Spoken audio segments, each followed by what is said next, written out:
Welcome to the Pastor's Connection podcast, where we delve into the heart of ministry and explore the challenges and triumphs of pastoral life. Join us as we connect with inspiring leaders, share insightful stories, and equip one another with tools for effective ministry. Together, we can foster a community of support, encouragement, and growth in our calling. I am your host, Thomas Osterkamp, and I lead Beachside Community Church here in Palm Coast, Florida, and I help lead the Pastor's Connection Network.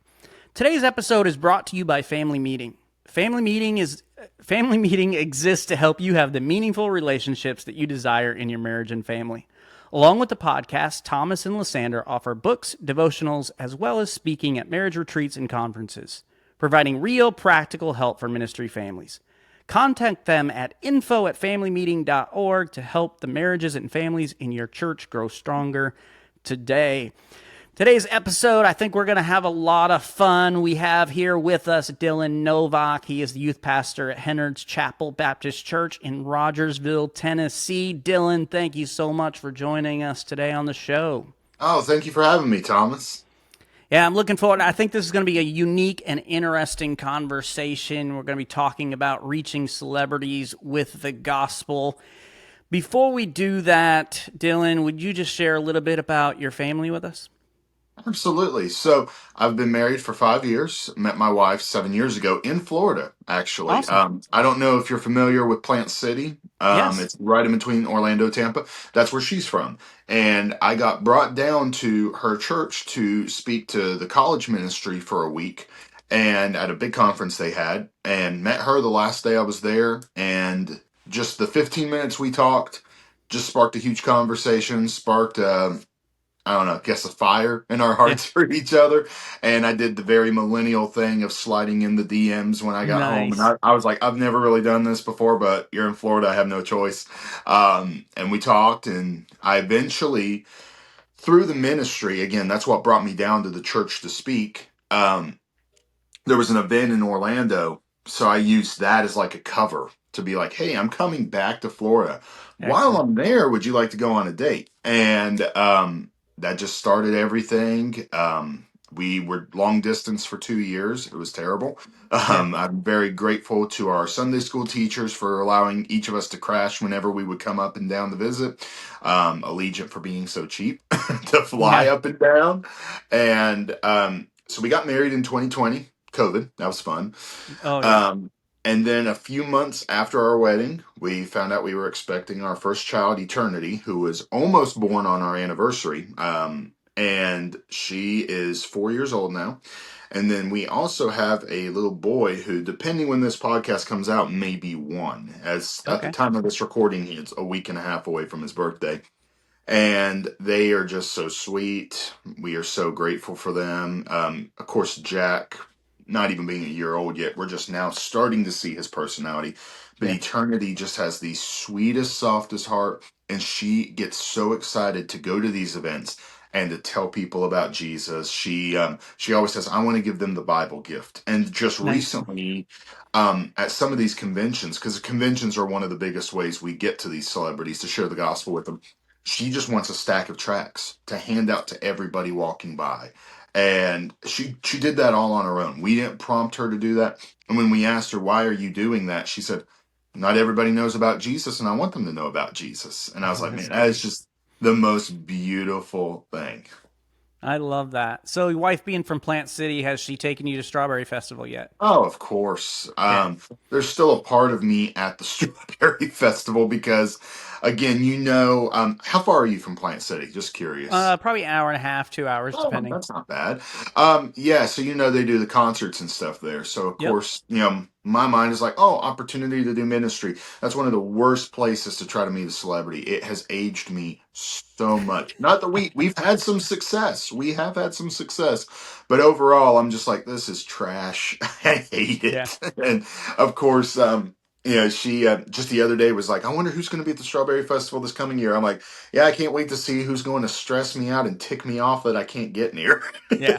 That's really funny. But the Best Strawberry strawberry Festival is shortcake fun. ever. Yes. I love it. So, that's cool. Um, Now, Being a ministry podcast, you are a youth pastor. Can you kind of just give us a little insight into your church experience, background, all that? Yeah. So I got saved when I was 8 years old. Um, I wrestled with God what He wanted me to do with my life for quite some time. I didn't I fully surrendered my life to Christ when I got saved, but I didn't open every door of my life to God until I was 20. That was in 2015. And I started working in children's ministry, just volunteering, and always had a heart for ministry. From the time I got saved, I felt a calling to preach. I felt a calling to share the gospel. Like I said, I wrestled with it for 12 years.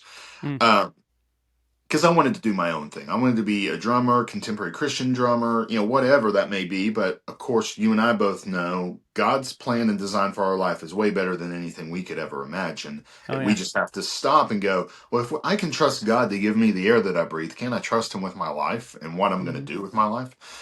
Um, so worked in children's ministry for it was a little over 5 years. And then my wife had even asked me, she's like, if you ever added something to like your job resume, what you do besides the celebrity evangelist ministry, what would it be? I said, oh, but youth pastor. I have a huge heart for youth and youth ministry. I feel like it's a very neglected people group. And right after we got married, I'm sorry, right after we got engaged, an opportunity opened up with this pastor I know.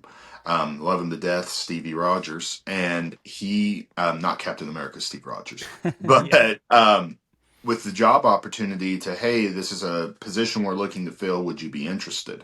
And we've been here at Hennett's Chapel for a little over 5 years at this point, and I can say it's a different it's a different world than Yeah. what I remember growing up as a teenager, just how teenagers are, just how kids are even.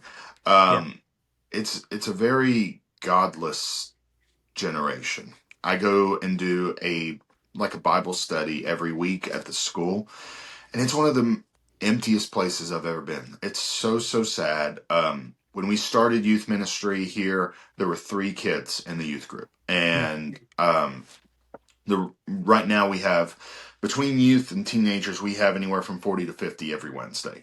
That's great. And the biggest cause for that, first of all, it's kids inviting their friends and telling them about Jesus, personal evangelism, which I cannot stress enough how important it is in your community, no matter what platform you have.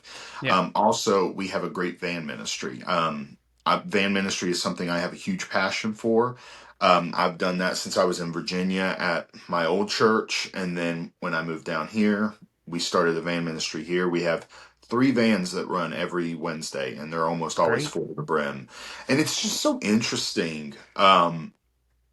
Again, as a parent now, the mindset that goes into van ministry, because I'm like, if my kid wants to go to church, that's our duty, train up a child in the way they should go. But that's just, again, the generation previous is just pushing and rebelling against I don't want to say extremism of Christianity, but it was like you watch the movie Footloose, for example. I'm a huge 80s pop culture fan. And you watch the movie Footloose. I watched it again a few weeks ago. And John Lithgow, who plays the pastor, they didn't do anything that, in my opinion, was nasty to Christianity, but it did show one of the biggest problems I've seen in the church. Do this. Why? Because I said so. No Yeah. explanation, just a bunch of fundamental rules with no scriptural backing. And so Yeah. I think this generation that's raising kids now, like teenagers now, they're just rebelling against that because they never were taught to have a personal relationship with Christ. They were never taught Hmm. you go to church because you want to worship God. Because even in that movie, it's like, why are we going to church? Because this is what we do. Well, that's not a good answer. One of the celebrities I've shared the gospel with is Seth Green. Most people would probably know him from Austin Powers, Family Guy, and he's an outspoken atheist. I had a very good conversation with him. Our personalities clicked. We were just talking about life, and he said, "So you're a youth?" He was like, "What do you do for a job?" I said, "I'm a youth pastor." Again, because the word evangelist just is such a bad word to so many people because you Yeah. got your Benny Hinn's and all that out there. And he said, "So walk me through your busiest day. What do you do?" And I brought up van ministry. He said, "Well, what is that?" And so his assistant was explaining to him what van ministry was. She was like, I was a bus kid. And he Wow. goes, that's so messed up. If my daughter wanted to go to church, not only would I be taking her to church, I'd be going with her to make sure that they weren't giving her Kool-Aid to drink. Yeah, exactly. And I said, right, because we care what our children are learning. And he's like, man, that ticks me off. Kids want to go to church and their parents won't take them. Which of course I'm like, it's not every day an atheist will convict you, but Yeah. it's the state that our world's in right now. Yeah. Now, we were having a conversation before we jumped on the podcast, and you were talking about last night taking the teens out, just doing evangelism in town. And so, how do you kind of strike a balance between youth group being fun, which I think there's a time and a place for it, and it's a good tool to Absolutely. use for a lot of different things, but the fun and like, this is church. We're here to become followers of Jesus, disciples who can go make disciples.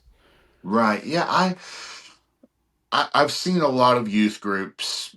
They're more fun and games than they are church. Like I said, I Mm-hmm. remember some kids that I was around growing up saying, is it church tonight or youth group? I'm like, it should always be synonymous with one another. And Yeah. again, I've got some teenagers now they're growing up, they're getting jobs. And like one student in particular, he has to tell his work, am I taking off Sunday or Wednesday? And he said, I'm choosing Wednesday because that's when all my friends are going to be there, and that's when it's more my people group. And I was Yeah. like, I like that he wasn't like, oh, this is when we have fun. Because, Yeah. when I started, we did do a lot of games, and we still do games sometimes. But really, I want to grow a community with the kids. I want them to come into church just like any other church. It's like, all right, here is my fellowship. All right, announcements. We're going to do worship, even though our worship is nothing amazing. But again, I'm like, it's the heart behind it. Why do we worship? To prepare our hearts to hear the word of God, to bring honor, glory, and worship our Lord and Savior. Yeah. And I preach like that. That's one thing that, again, it's sad because I think a lot of people, when they think youth ministry, like you said, they just see it as just this big fun thing, and that's not what it is. It is for some, Yeah. but even here at our church, I had some older people saying the kids should probably have church on Wednesday. I'm like, they do. It's a full blown sermon every single Wednesday, and Yeah. I always have my sermon notes. I'm like, here, this is what we talked about, and again, I think that should just become more of the normality. And again, we still bribe, we still do fun stuff. Yeah. We feed them every Wednesday, and it's like, all right, here's free time, go outside and play. But church is over at that point, and we do that even on Sundays. It's like, not the food part, but it's like, all right, go outside, play football, basketball, and the whatever. You have to instill in them, why do you go to church? Are you going to church for the fun? Are you going to church to have a relationship with Christ, to fellowship with other believers, to be pointed in the right direction? Again, there's a balance, and we do Trojan horse it. I mean, literally, when I started youth ministry, I put a sign by the road, free pizza. Yeah. I'll never forget this. One older teenager showed up and said, is this a youth group? Because we were at this pavilion. That's our church property.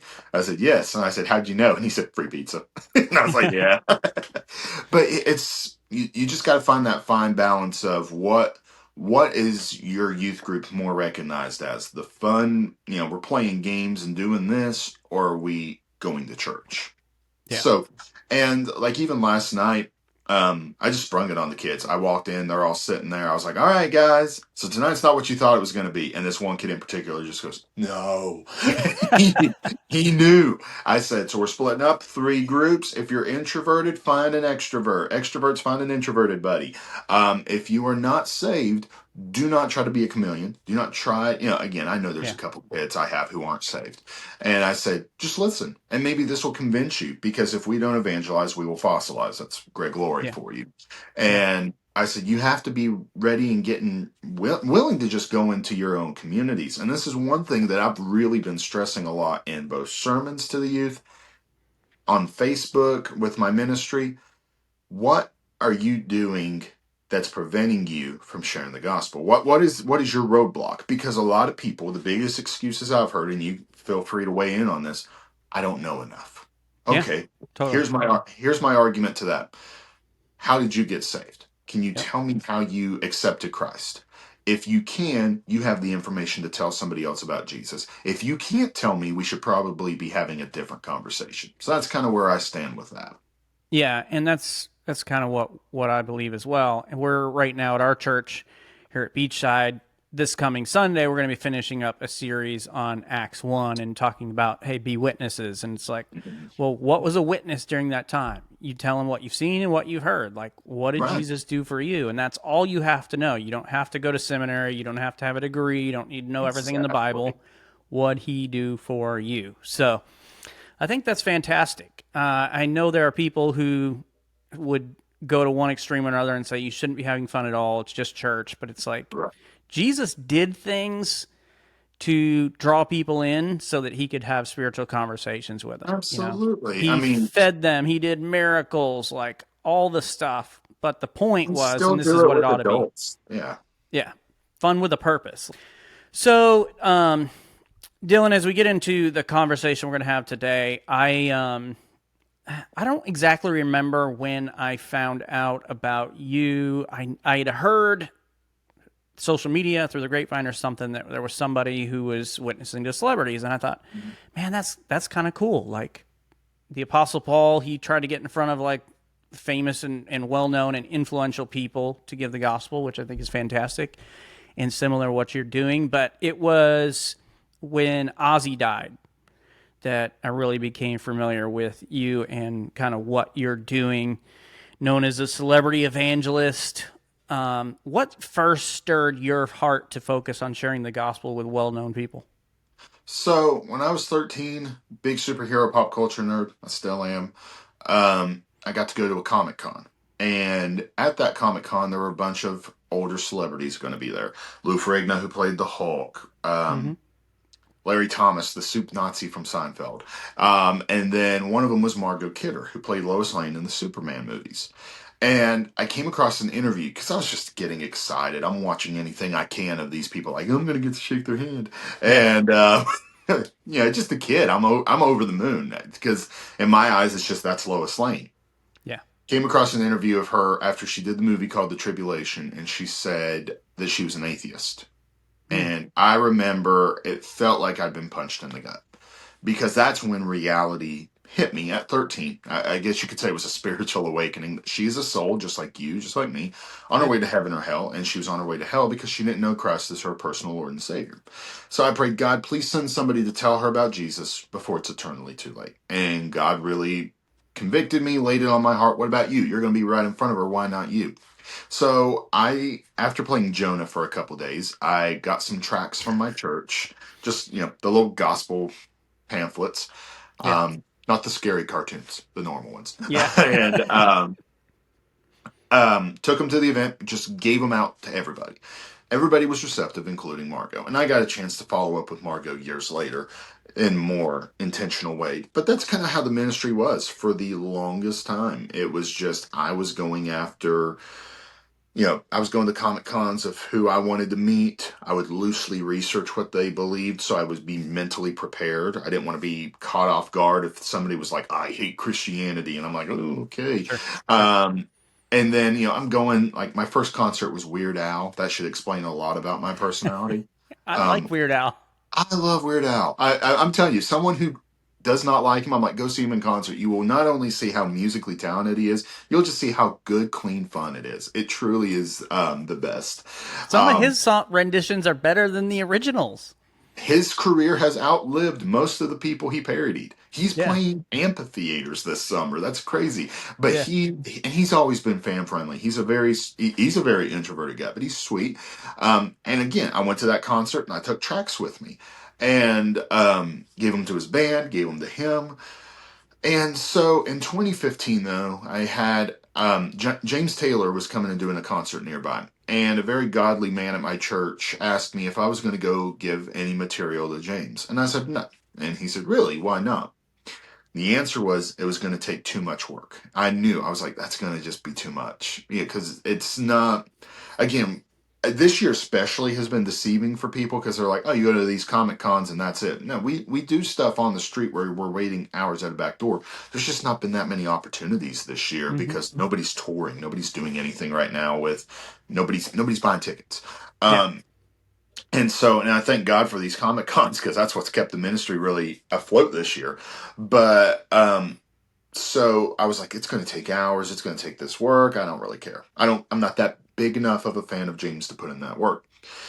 And I didn't want to tell him that though, because even Yeah. in my heart, I was like, man, I'm just saying it's not worth sharing the gospel with this Right. guy. That sounds bad when you say it out loud. Yes, and again, that's why we should never be afraid to just confront somebody like he did me. And he said, "Well, I encourage you just research what he believes before you make that definitive decision of yes or no." And I was like, "Okay, okay." James Taylor religion. Everybody's like, "How do you find out this information?" It's on Google. It's not that hard to find if you really want to find out who your favorite celebrity is, religiously. Yeah. And in an interview in 1991, James said that he was agnostic. Both of his parents were atheist. He said, I was raised with nothing, but I would be open if somebody were to take the time to show me. And I remember Wow. just sitting there at the computer going, oh my goodness. Because you and I both, I think, could be in agreement of this. If we knew somebody down the road said that exact same thing, we'd be kicking in that door like the SWAT team with Bibles going, all right, let's get you saved right now. You're open to listen. Yeah. Let's go. Yeah. And that's another thing that people with evangelism, they're like, well, people don't want to talk. Some don't, and some do. Yep. And there's only one way to find out. And so I was like, man, it was the Margot Kidder conviction again. I was like, all right. It took me 3 days, and I'm not going to bore you with the details of why it took 3 days, three different cities. Just to put it simply, I kept missing him. He was either sneaking out a different side of a hotel or a back door or something. Finally met him, and before that, I told my mom, because again, James has said a lot more about Jesus and faith than just that. And I was like, I wish I could say this, this, and this to him. I may not have the time. Because sometimes with these celebrities, people are like, well, how much time do you get? I'm like, sometimes 5 seconds, 5 minutes. I've talked to celebrities for hours before. It just depends. And it's not even relevant how famous they are. It's truly a matter of do they want to talk or not. Because Yep. I've had some of the bigger conversations with bigger stars than I have D-listers who were sitting at a Comic Con table with nobody there. And my mom encouraged me. She said, why don't you write them a letter explaining the gospel based and answering his questions? And so I did that with James. That's what began that process of the writing of the letters. Cool. I got to talk with James 15, 20 minutes. It ended with him giving me a hug. He said, that interview was 24 years ago. You're the first person to come and say something intentionally to me about Wow. Jesus. And I remember driving home that night. It was a 2.5 hour drive home.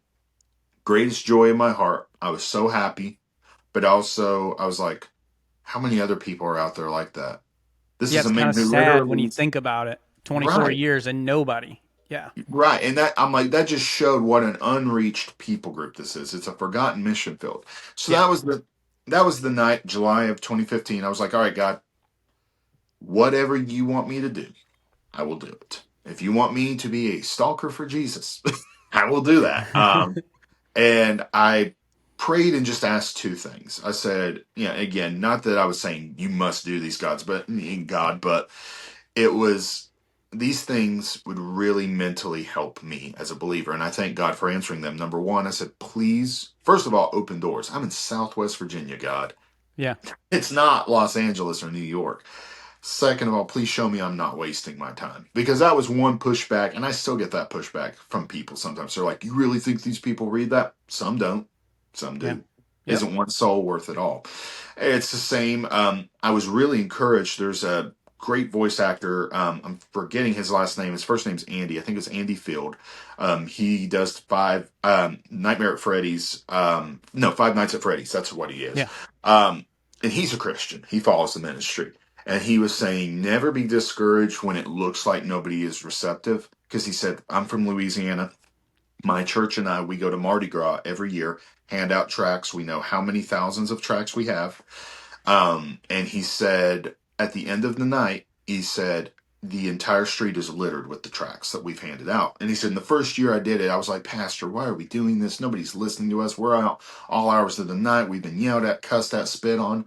Look, they just throw it on the ground. It's a waste of time. And he said, my pastor said, yeah, that's why we pick them up and count how many there were. And he said, I was like, oh, we're going to do that? And he Wow. said, so he said, we pick them up And he said, my pastor and the team, we count how many, because we know we started with like 10,000. It's like, all right, we gave out, just for argument's sake, we gave out 8,000. There are 1,000 tracks on the ground. So that means 7,000 are not on the ground. And he said, and it never failed that every year after we did that with Mardi Gras, there would be somebody who would call my pastor, call the church, either saying they had gotten saved, they wanted to get saved, they wanted to get plugged in at church, asking questions. And he said, and the argument was always, isn't it worth it for that one person? And I very heavily agree with that. One soul is worth it all. That's my mindset with any form of ministry, whether that's youth, whether that's celebrity. And so again, I was like, God, please just show me I'm not wasting my time. Yeah. Because again, that's our human mindset. And I thank God that not only all the doors he has opened, but the amount of people that we've heard back from, the people that we've been able to follow up with, which again, I've heard some stuff through the grapevine about certain people. Like I just got a message a few weeks ago from this lady saying I represented X celebrity, and they wanted me to throw away the Bible after you walked away. And I just wanted to let you know I kept it. I kept the material. I love, it was beautiful. The gospel was presented nicely. Thank you for what you're doing. And they didn't say who it was at first. And then I guessed. And they said, how in the world did you know? I said, because I knew that conversation. Again, we Yeah. read the room when we share the gospel. And as I was talking to this person, I was like, this ain't going anywhere. And I even told my wife, I was like, I wouldn't be shocked if that never makes it home. Which, again, we can't get so caught up and focused on that. We have to Yeah. remember one is worth it all. And that was always Jesus's mindset. Jesus was never worried about having thousands upon thousands. You look at Matthew 7 after the Sermon on the Mount, you had approximately, he fed the 5,000 men, which means there was probably about 20,000 people there, including kids, women, and whatnot. Yeah. They're all following him. And then he starts talking about, you will eat of my flesh, you will Yeah. drink of my blood. And they're all like, whoa, okay, this is a bit heavy, this is a bit much. And then when he wasn't doing what they wanted him to do, performing miracles, ear tickling, they all left, and it's back down to the 12. He doesn't care about numbers. He cares about who is going to be faithful. And so we have to focus on, okay, we evangelized to 1,000 people. One person was open. Let's focus on discipling and helping that one to not lose their way. Yeah. And you talk about people who say, you're just wasting your time. I think people would have said that for those who are trying to be a witness to Saul of Tarsus. Like, here Yes, you've got this person with great influence in the community, and yet, hey, look what he ended up doing when he came absolutely. face to face with Jesus. And you never know who that might be. Right. Like you may have the conversation, you may hand them the Bible, and they sit down and read it and come to faith in Jesus, and now you've got a person with influence Right. who It's a can turn trickle down around. effect. Exactly, exactly. But I know there's a lot of people who think that celebrities are, unreachable. Mhm. What have you discovered about their openness to spiritual conversations? Obviously, like you've talked about, you've got certain people that are, certain people that aren't, but what's your overall experience? Well, one problem with celebrities is they're surrounded by a lot of yes men. They're surrounded with a lot of people who will say and agree with whatever they say because they want to continue to have the benefits of being around a celebrity. I just watched the 3 hour Charlie Sheen documentary last night. I'll be seeing Charlie in a couple days, so be praying for him. Yeah. And his daughter's a devout born again Christian now, and I know she's been praying for him and witnessing to him. But I He's like texted my sober for like 8 years now or something. yep.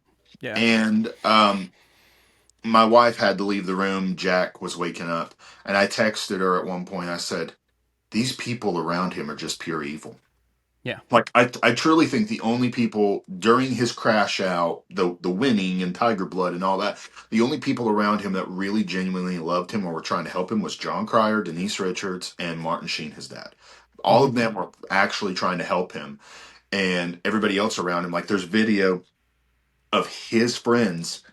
They're pushing him out to go on this comedy tour, which I have a friend who actually tried to meet him on that comedy tour, and he said, I've never seen more of a wreck of a human being. But Yeah. all of these people are telling Charlie exactly what he wanted to hear. And even in the documentary, he's like, I wish somebody would have just said, no, pump Yeah. the brakes. This is bad. This is horrible. What are you doing? You're making a butt of yourself out there.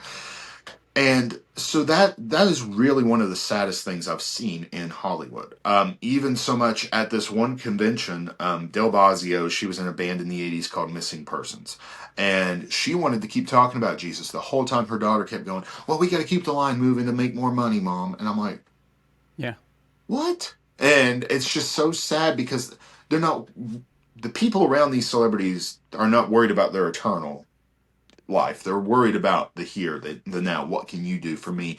And I think that's been one of the reasons why this ministry has been receptive to some of these celebrities is because it's like, hey, I'm here because I love and care about you and your soul. I'm not here to try Yeah. to gain something from you. I don't want you to give me anything. I'm here again. Love is telling somebody the truth.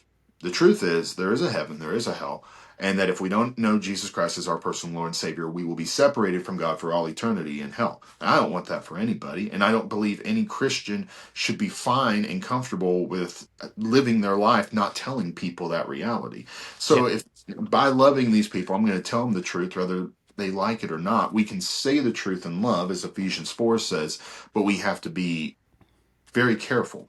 And, of course, I believe it's in Matthew where Jesus says you have to be as smart as snakes, innocent as doves. You have to go in very tactfully, Yeah. but you have to keep the end game in mind. And I've had many celebrities say nobody does this. Um, one rock band, Cheap Trick, their lead singer, he said, "Why us? Is it because we're evil rock stars?" I said, "You're not evil. I've been around evil. You're not evil." And he's like, "No, we're grandpas." And again, that's the other thing. People make up this image of who these people are, and Yeah. most of the time, it's the complete opposite of their stage persona. Like Ozzy Osbourne, I'm like, the man you see on stage, I'm like, that ain't him. Yeah. This is just an old grandpa. But I told him, I said, let me ask you this. When was the last time somebody handed you like a tract? And I pulled a tract out of the gift bag and showed him, and he goes, "Oh, shoot. People still do that?" And I pointed across we were in an airport, and I pointed over at a group of people doing it. They were Jehovah's Witnesses. I said, "Those are Jehovah's Witnesses. We're not them." But I said, just for argument's sake. And he goes, "Oh, shoot. I didn't know they still do that." I said, "Exactly. Because you want to know why?" And I pointed to his manager. I said, "No offense.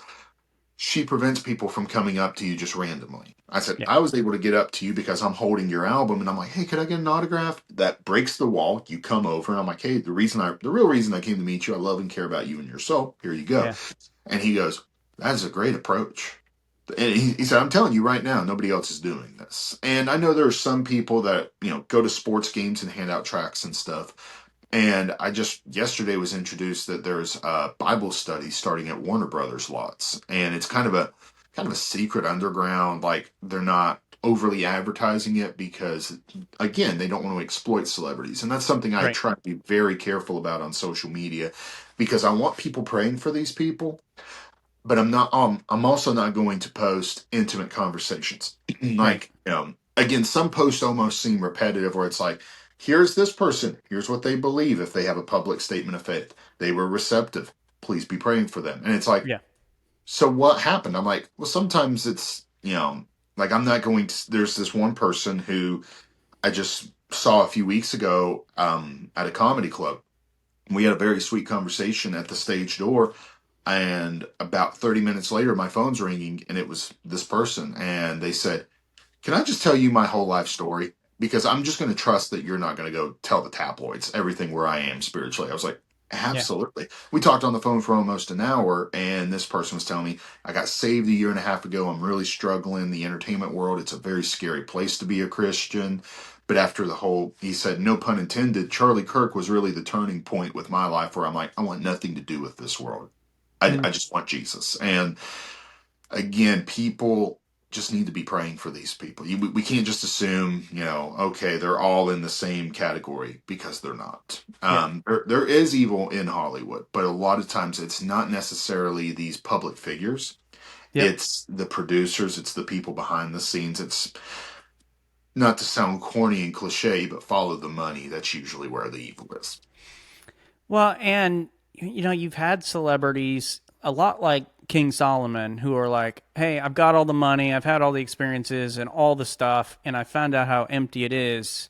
and they're truly searching for something. No, I had, and I'll say this publicly because this celebrity has essentially said this publicly. Matthew Lillard, who 2000s kids like me, I'm really a 90s kid, but you know him from Scooby Doo and Scream.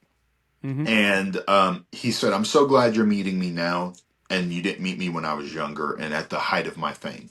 I said, "Why is that?" He said, "I'd have told you I don't need God. I am God. I have everything this world has to offer." And he said, "And it took a humbling experience for me to realize I'm not relevant and I'm replaceable in Hmm. Hollywood, so to speak." And he said, "I'm very thankful that it happened because I'm there more for my wife and kids now."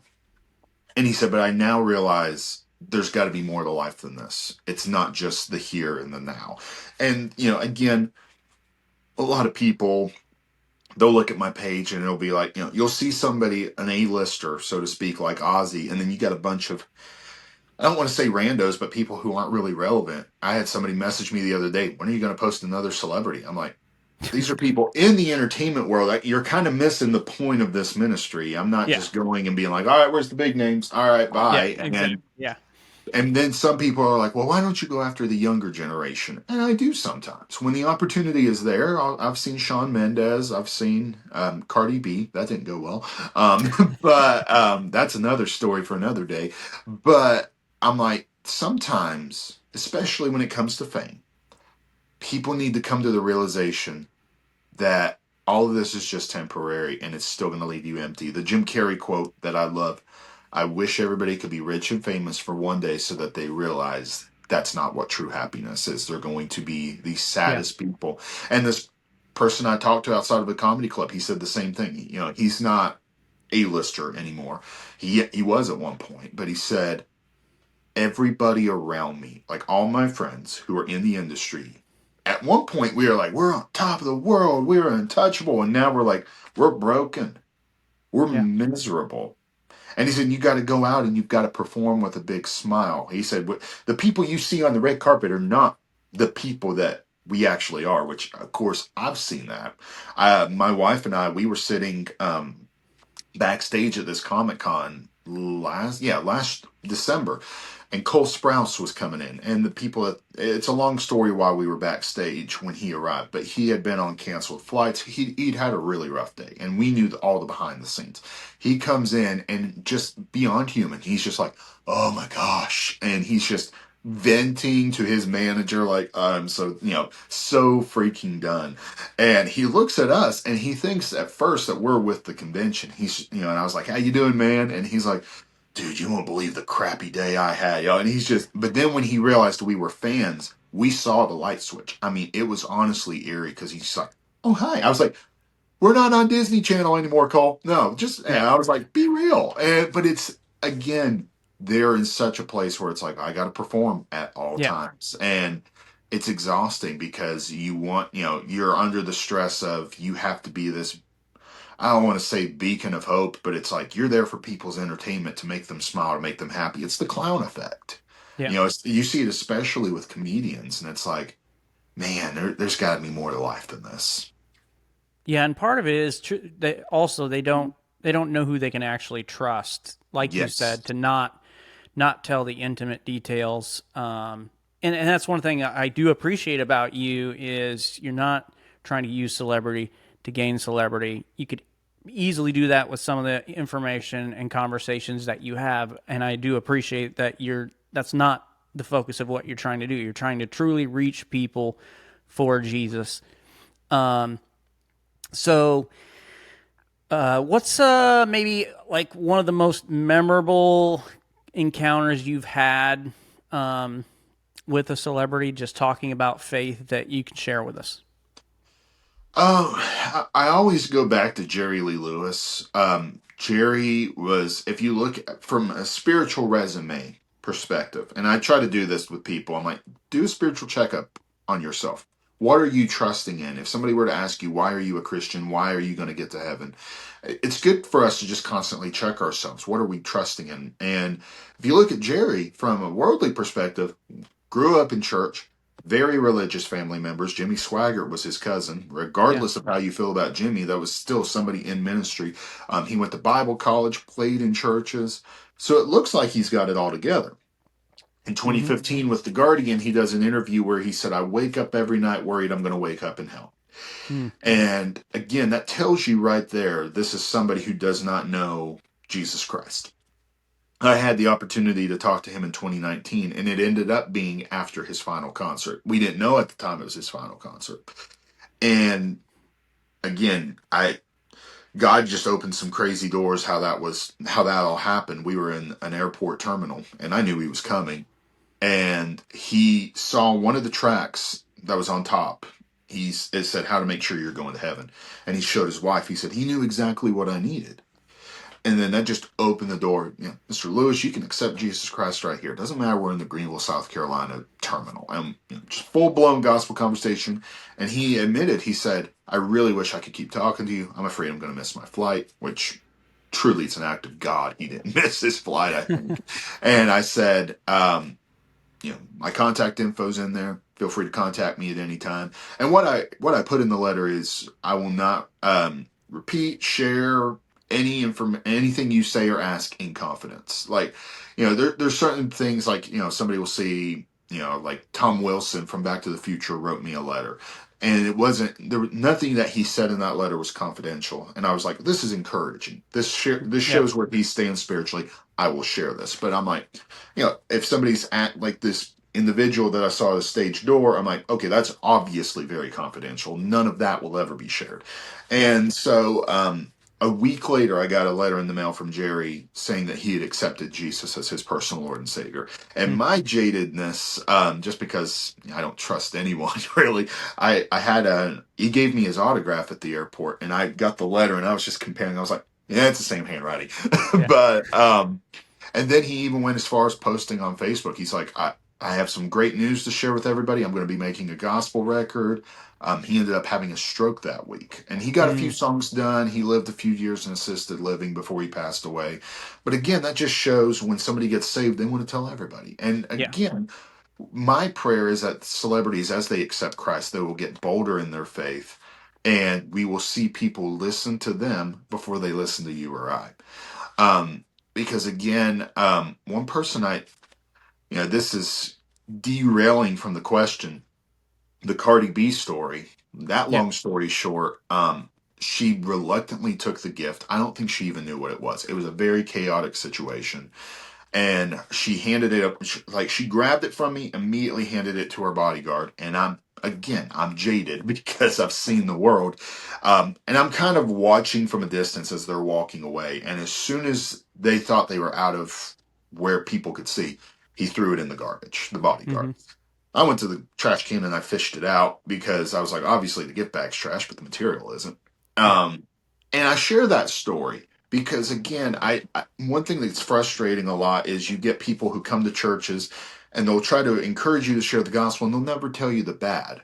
And then Yeah. then somebody goes out there and they're encouraged like, oh, this is going to be rainbow sunshines and butterflies, and then it's like, oh, that went really south, and I must be doing it wrong. No, everybody's rejected. So Yeah. I share that story not to be nasty to Cardi B, but to be like, this is just reality. Well, Yeah. I was at this church in South Carolina preaching, and these girls came off the street. Again, youth group enticing them free pizzas inside, and they had told the youth pastor, "We're going to get pizza and we're going to leave." And he's like, "I don't care," because again, one of the biggest steps is getting somebody to just walk in the door. Oh yeah. They saw me getting my slideshow ready, and I had Cardi B on the screen, and they're like, "Oh my gosh, you got to talk about Cardi B? Oh, I'm going to sit there and listen." And I was like, Yeah. whatever. One of them ended up getting saved that night. And That's so great. again, but the point of that is they were willing to listen to me because I had been around Cardi B and I was going to talk about Cardi B. That's the influence of celebrity. We'll use Taylor Swift as an example. Just imagine if that woman were to Yeah. accept Christ and share Jesus on a public platform, how many of these people would go to church, would go and hear about Jesus? And I'm just trying to think of a couple other celebrities that I've talked to who I can share very publicly. Again, the Ozzy Osbourne, he just very clearly said, I wish I could read the Bible in a language I can understand, because he's Yeah. reading Old English. He's dyslexic. People are open. People are searching. And again, we have to meet them where they're at. It's not a cookie cutter gospel where it's like, my approach this weekend to Charlie Sheen will be different than my approach this week to Rodney Crowell. You got to meet people where they're at, because the message doesn't change, but the approach does. Yeah. Um, and the thing is, like, we don't know what God's going to do when we take a step out and try to reach somebody for Jesus. Like, the whole situation with Cardi B and how that unfolded may literally have unfolded just that way, so For that that that one night you're person. having that conversation so this young lady would come to faith in Jesus. And so even in that moment of rejection, which I'm sure you felt rejected, how could you Oh yeah, not? Like, that was a rough 3 hour drive home. yeah. But it's like God's like, hey, don't worry about it. I'm going to do something with it. And it's not about you. It's not about me anyway. It's about what He's trying to do.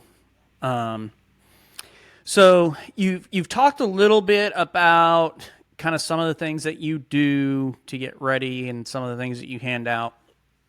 So let's just kind of walk through it just a little bit. Share kind of what your process is to practically prepare before you meet a celebrity. So, like, you're getting ready to have this meet with Charlie Sheen.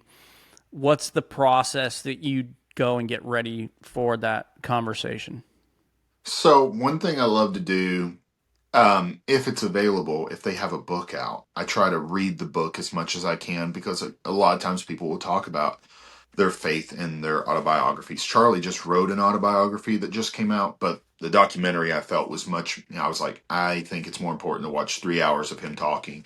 And Yeah. one statement that he said in that documentary, and I'm going to really focus in on this, he said his very first intervention, because again, he has relapsed many times. Yeah. But his first intervention at home, he was like, Emilio was there, Martin was there, different people. Um, he said, my dad stepped into the other room and he goes, Charlie, there's somebody who wants to talk to you. And he said, I'm thinking it's going to be a doctor or somebody being like, come to this rehab facility. And he said, it was one of the most recognizable voices in the world. It was Clint Eastwood. Mm. And he said, I'd just done a movie with Clint. And he said, he's like, hey kid, you got to get your crap together. You're worth saving. And he said, I'll never forget hearing Clint Eastwood tell me you're worth saving. Because he said Wow. that really, he said, I still to this day, he said, even when I had continued to have my fallouts, and I'm like, what am I doing? Because he said, there would be moments of, I'm off the rails, get the train back in the station. He said, I would continuously hear, you're worth saving. Mm. And at the very end of the documentary, he echoed back to that. He mentioned that many, many times. And he said, I guess I was worth saving. And I'm like, man, that right there is, such an open way to share Jesus with him. It's like, yes, you were worth Yeah. saving. That's why Jesus died on the cross for your sins.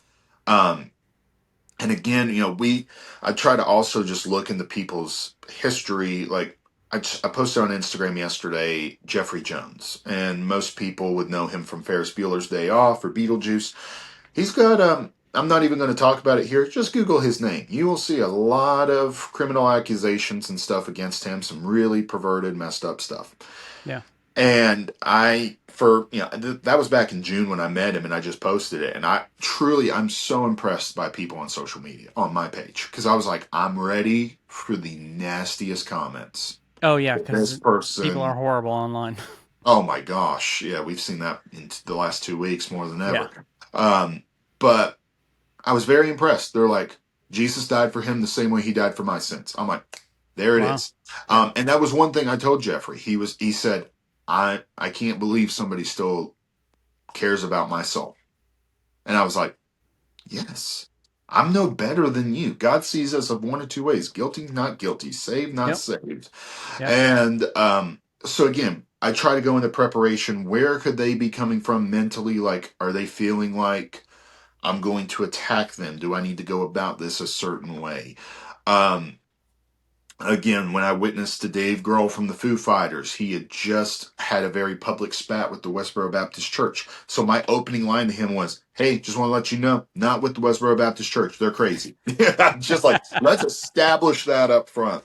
Yeah. I've had some people, Michael J. Fox, he had a very odd encounter with Jehovah's Witnesses, and he made a very good point. He said, I invited them into my house, and he said, the whole time I kept saying, what's in it for you? What's in it for you? You're not here just because you care about me. What's in it for you?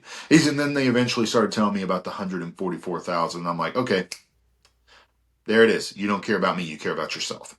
Yeah. And so I told him, I said, hey, just want to let you know, not Jehovah's Witness.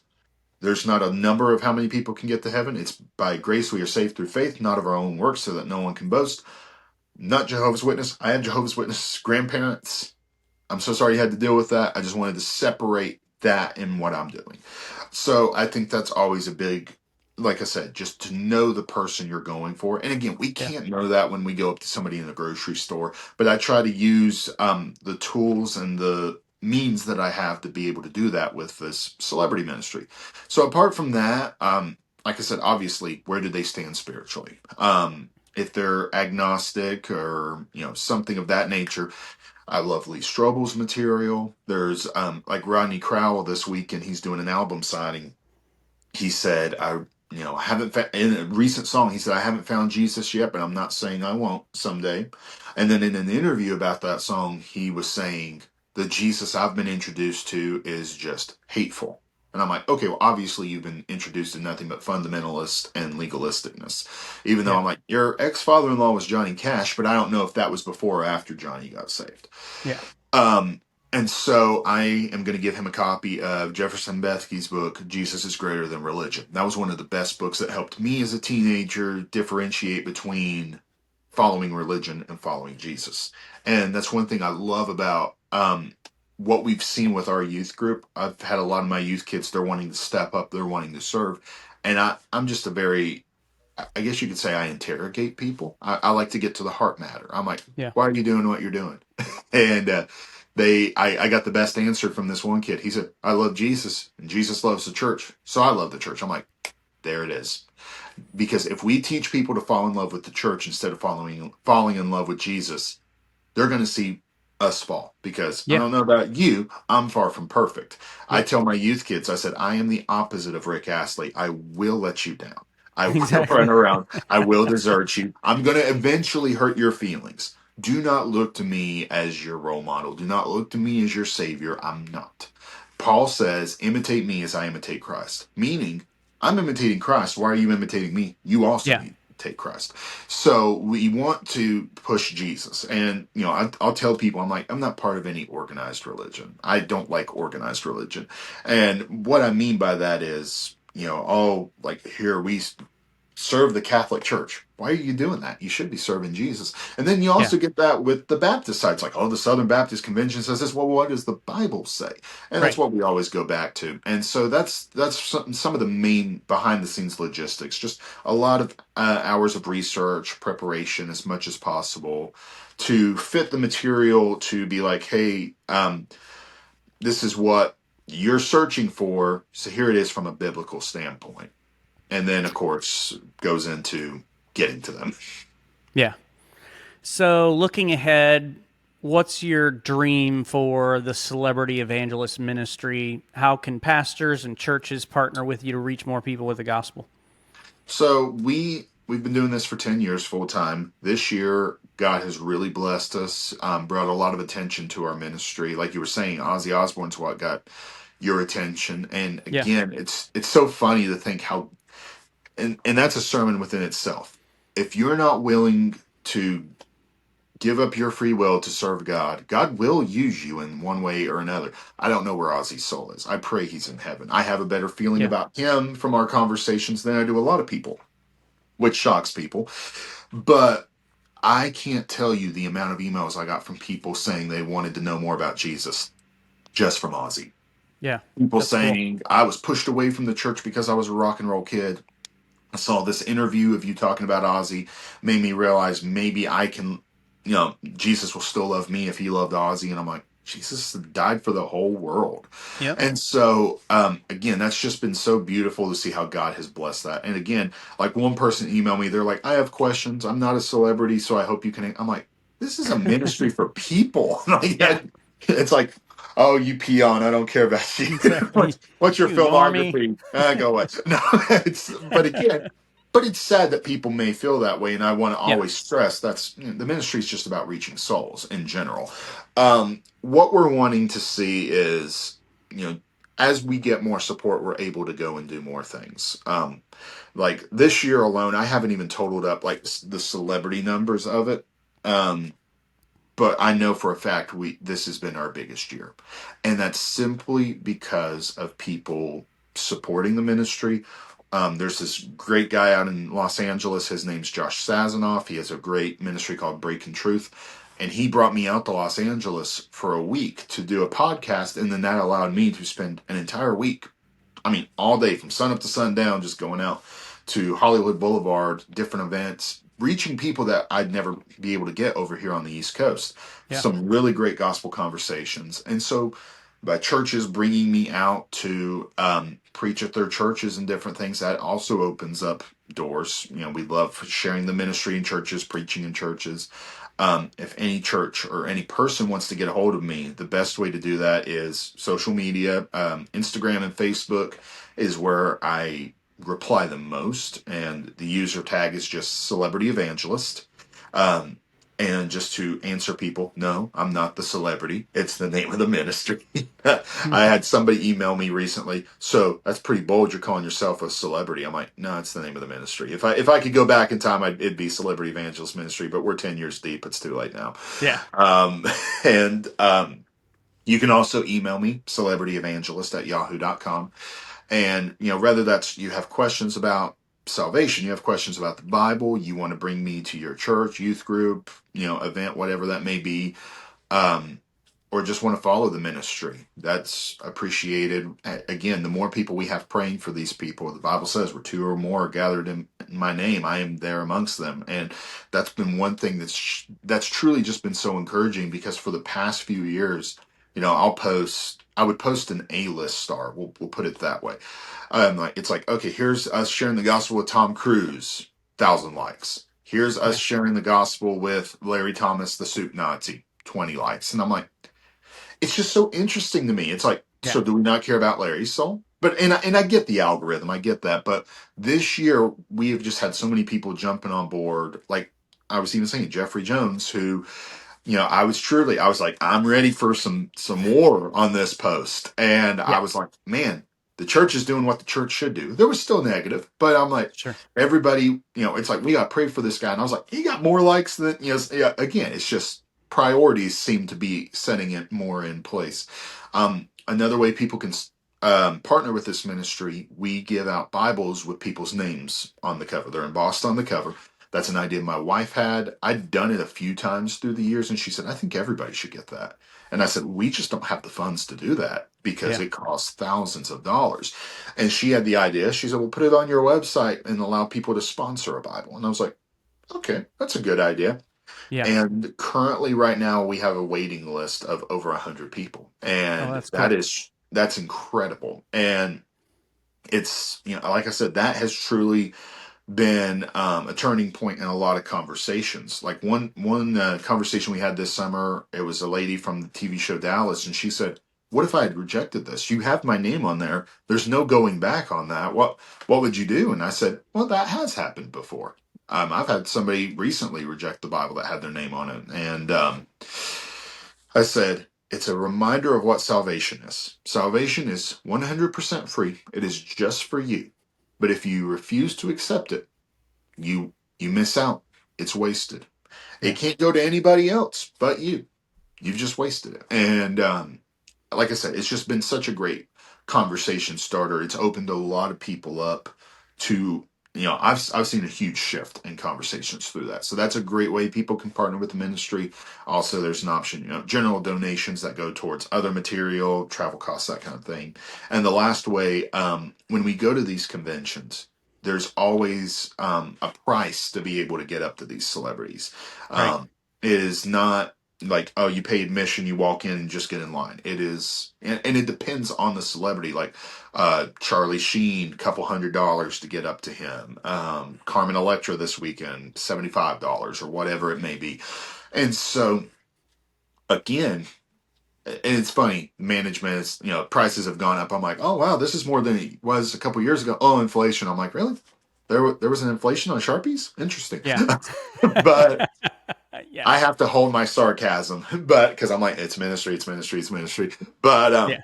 again, we can't do that. Like we went to this one convention a few weeks ago, and it was over $5,000 to be able to get to everybody. And so what we have done, again, this was the idea of my wife. As you are around the ministry more, you'll see I'm not that smart. My wife is, and she was like, give people an opportunity. Post the price of the person, they can sponsor that. You can update them in line, like, hey, we're about to meet this person, be praying for them. Hey, it went well. And Yeah. they get the autograph. Again, it's like, okay, I'm trying to think of somebody recently. That's genius. Uh, oh, my wife is. Yeah. And like we went to, oh shoot, I am completely blanking on people. Um, Gene Gene Simmons, for example, it's like, okay, Gene Simmons is charging X amount of money. You can choose. Do you want a photo of him in makeup? Not in makeup. Do you want it personalized or not personalized? If they're offering that, okay, we're about to meet Gene. Text or email, whatever. Okay, we just got out of line. Here's how it went, and then within a couple weeks, we mail it out to them, and that has truly, again, it's opened doors that again we couldn't have afforded it. And I'm so Yeah. thankful that when we go to these shows, it's gotten to a point where like me 7 6 7 years ago, I'm sitting there like, all right, I've got X amount of money, and I feel terrible because it's like I'm weighing, okay, who's going to be more receptive, plus okay, Yeah. that price is going to do this. And now through that, I'm like, because of people supporting this ministry, it's like we're able to get to almost everybody, and it's just incredible. Yeah. And you don't have to decide, all right, who's the most deserving to hear about Jesus here? Right. And it was funny because somebody at one time they were like, well, what if a celebrity comes across? I'm like, they know what they're charging. And I'm not going and I'm not posting it up there like upcharging it or anything. Yeah. It was funny. There was this person who was like, I forget who it was, not that it matters, but they were like, that's outrageous, $100. I'm like, here's the Google link that Yeah. says that's what they're charging. Who do they think they are? A celebrity. But the thing is, the problem is people continue to pay it, so it's just going to continue to go up. I've Oh, yeah. seen, like I said, I remember when I started this ministry, like the cap off was like $50, and that was for like Richard Dreyfuss, Oscar Yeah. winning Richard Dreyfuss. And then now you have, and this is not me shaming anybody. I'm a superhero guy, Charlie Cox, who Yeah. played Daredevil in the TV show. He's $150. And I'm like, what? Yeah. It's, you just have to stop and go, okay, something's got to give for this to continue. And Yeah. I can't thank people enough for helping the ministry with that. Well, and then the cool thing is, then they have something tangible that they can be reminded Right. of and pray for this person. That this conversation you've had, God will use it in a powerful way. Oh yeah, this one person who has done join the mission for a lot of people. I know they call it like a prayer binder, and you can get those photo binders, and we mail it out in like a sleeve that you can put in a binder, and I always type up a letter, thank you for joining the mission for PJ Souls or whoever it was.